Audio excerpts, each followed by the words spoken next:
이 와중에 어제 윤석열 전 총장이 경자유전의 원칙이 스마트팜의 발전을 가로막는 쓸데없는 규제라고 발언을 해서 유력 후보의 발언이 맞는지 귀를 의심케 하고 있습니다.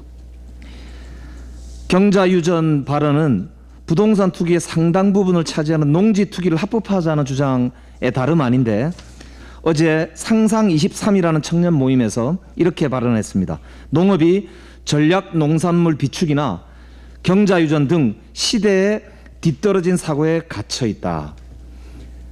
그래서 스마트팜이 발전하려면 이렇게 가로막고 있는 규제들부터 많이 풀어야 한다. 이렇게 발언했습니다. 방탄용 입당, 도피용 입당을 한 지 이틀 만에 나온 발언으로 아주 부적절한 발언입니다.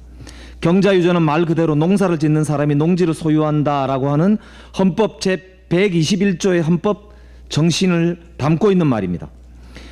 이 헌법 121조에 따라서 농지법 제6조도 농지는 자기의 농업 경영에 이용하거나 이용할 자가 아니면 소유하지 못한다라고 명시하고 있습니다. 경자유전의 원칙은 오랜 역사적 논의와 사회적 논의를 거친 성과로서 농지에 대한 투기를 막고 우리 농업인을 보호하기 위한 국가적인 대원칙인 것입니다. 그런데 경자유전을 쓸데없는 규제로 규정하는 것이야말로 정말 무식하기 짝이 없는 말이다. 이렇게밖에 볼 수 없습니다. 이런 발언은 농업인의 생존보다도 기업 활동의 효율성과 자유에만 초점을 맞춘 정글 자유주의, 윤석열식 자유주의를 제대로 보여주고 있는 발언입니다.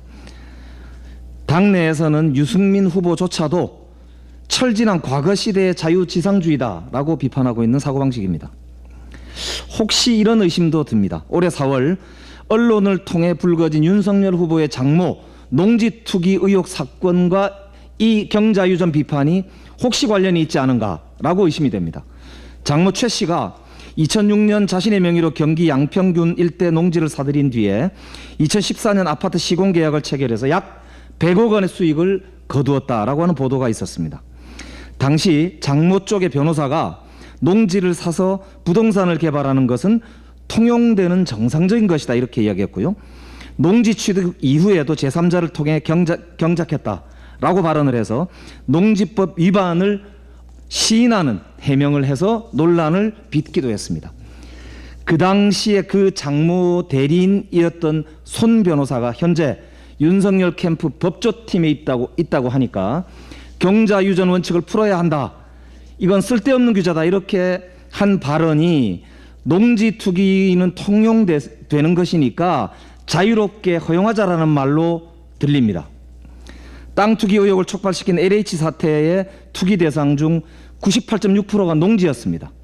윤석열 후보는 LH 사태를 망국범죄라고 비판한 바 있습니다.